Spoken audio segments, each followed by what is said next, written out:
Witajcie w tym odcinku. Dzisiaj jesteśmy z panem Tomaszem Adamkiewiczem i porozmawiamy o jego prywatnej kolekcji tramwajów zabytkowych. Może na wstępie powiedz, Tomku, mogę tak bezpośrednio, jakie tutaj tramwaje zgromadziłeś? Przede wszystkim pierwszy tramwaj, który kupiłem, to jest ten Sanox z 28 roku, to znaczy daty są różnie przyjęte, ponieważ to było wagon kupiony z działki jako wagon doczepny z numerem 461. One przyszły, ten wagon akurat przyszedł na początku 29, więc przypuszczam, że remont musiał się, że tak powiem, kończyć w 28, więc przyszedł w 29. Wagony silnikowe tego typu jeździły faktycznie od 28.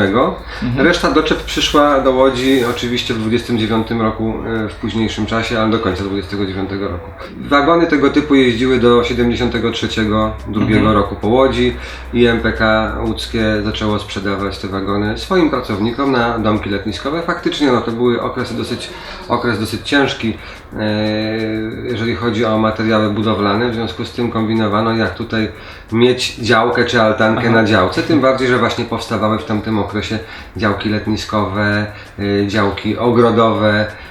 W związku z tym tego typu wagony trafiały właśnie na podłódzkie działki, gdzie jeden z nich znalazłem właśnie ten w Wiśniowej Górze i kupiłem go od właścicieli za niewielką kwotę, to 250 zł.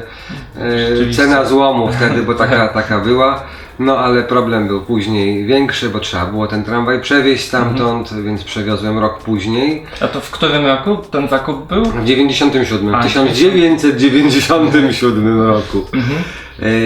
I następnie przewiozłem go na zajezdnię w Helenówku, gdzie się przyjąłem do pracy i remontowałem ten tramwaj przez blisko 12 lat. Trochę dużo. Trzeba było go wpisać do rejestru zabytków, to pierwszy obiekt tego typu wpisany do rejestru, wszystkie są raczej w ewidencji. Być może jeszcze były wpisywane, natomiast już zdecydowanie później. Tego musiałem wpisać, żeby ubiegać się o środki, o dofinansowanie z programu Urzędu Miasta Łodzi.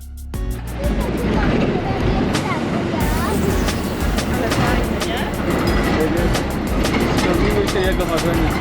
Proszę. Samochodów. Zaraz klimatyzacją na jedną. Siadajcie.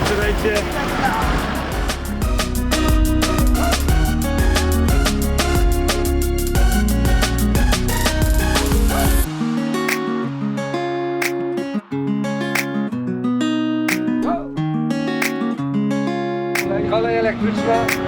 Właśnie. I pozostałe wagony, bo tutaj rozmawiamy o tym, w którym siedzimy na razie. Tak, o tym, w którym siedzimy, i pozostałe wagony to są właśnie wagon 5N z 57 roku, który rozprowadziłem z Bydgoszczy. Mam jeszcze wagon towarowy z 1916 roku, wyprodukowany właśnie w łódzkiej fabryce Iona, fabryce szlifierek. Następnie, to znaczy później się przekształciła w fabrykę szlifierek, bo najpierw to była odlewnia, więc i fabryka właśnie maszyn.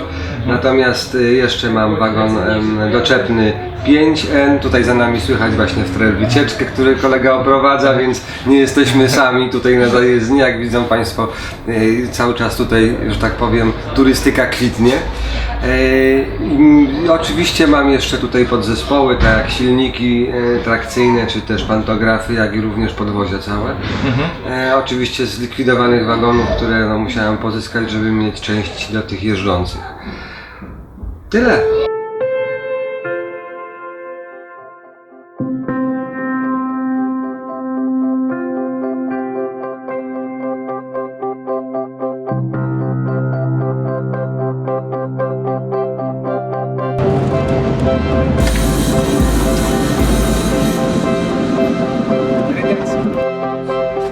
Przyspieszanie gdzie jest? No tu. Tak, i od połowy w drugą stronę hamowania.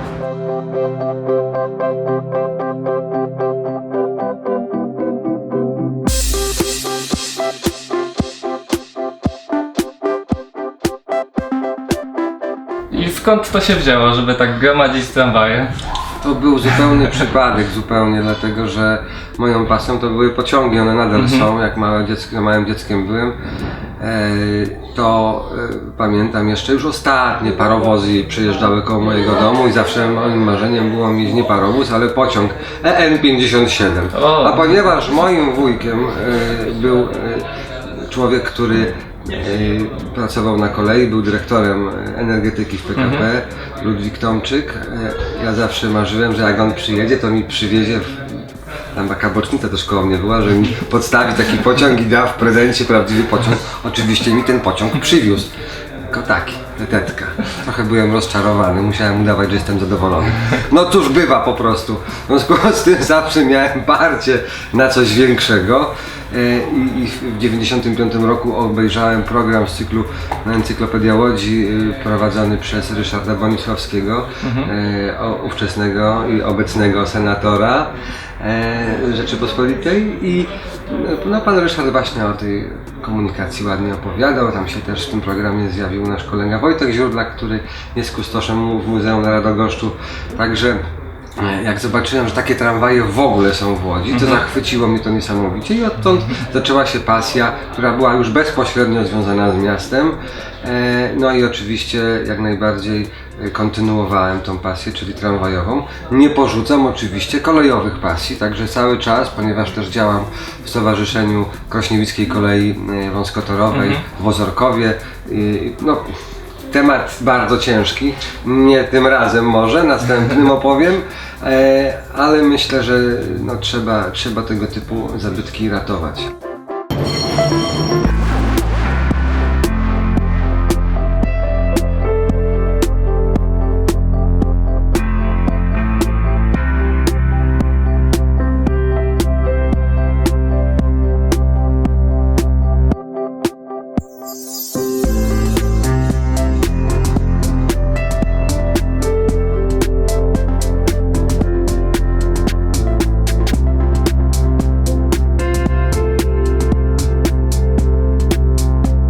To jeszcze wracając do tematu tutaj tramwajów i jak to jest z dostępem do torowiska, w jaki sposób możesz wyjechać tymi tramwajami do ruchu ulicznego, tak jak pozostałe? Przede wszystkim musi być i jest taka umowa, którą podpisałem z MPK, na jakich zasadach muszę korzystać i tych zasad się muszę trzymać, czyli przede wszystkim przed każdym wyjazdem, grubo przed wyjazdem jest taka wycieczka planowana, układany cały plan. Przesyłane jest to do działu przewozów, gdzie dział przewozów akceptuje i wysyła to do centrali ruchu. Przed moim oczywiście wyjazdem centrala ruchu po zatwierdzeniu przez dział przewozów tego pisma dostaje ode mnie telefon, zgłaszam wyjazd, droga wolna, mogę wyjeżdżać. Nigdy nie opuszczam zajezdni bez powiadomienia centrali ruchu. Cokolwiek się dzieje na trasie, jakieś przypadki zupełne, czy zatrzymanie ruchu, czy też wypadek samochodowy, czy też na przykład no, zdarzy się, że tramwaj się wykolei.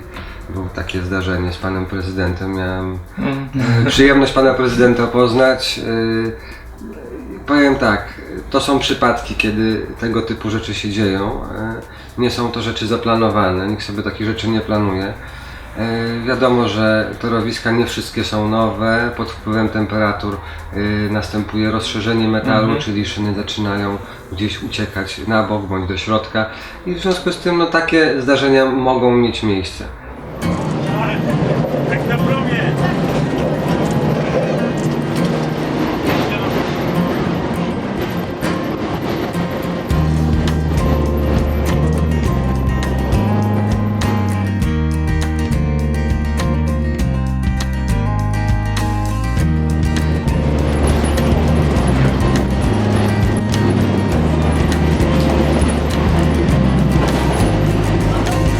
Jeszcze ostatnie pytanie, w takim razie jakieś plany na przyszłość tutaj są?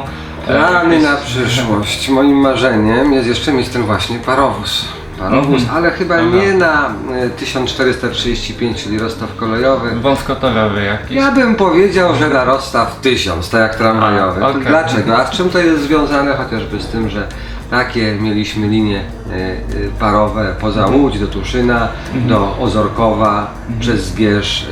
Także były takie właśnie linie, gdzie były podłączane Wagony wagony towarowe, wagony osobowe i taki skład cały właśnie ciągnął wtedy parowóz. Te linie były w późniejszych latach zelektryfikowane, dlatego był potrzebny sprzęt w postaci właśnie parowozu, a myślę, że taki parowóz, gdybyśmy uruchomili w Łodzi, masa turystów jest ściągana w tym momencie. Przede wszystkim tych miłośników kolejowych, których serdecznie Was potem zapraszam na taką wycieczkę, chociażby na razie tym tramwajem, a później zobaczymy czym. Takich atrakcji na pewno w Polsce jeszcze nie ma. W Polsce nie ma, no tak, to jest prawda. Dobrze, to bardzo dziękuję za rozmowę. Myślę, że tutaj dowiedzieliśmy się dużo nowych rzeczy i życzę powodzenia w dalszym działaniu.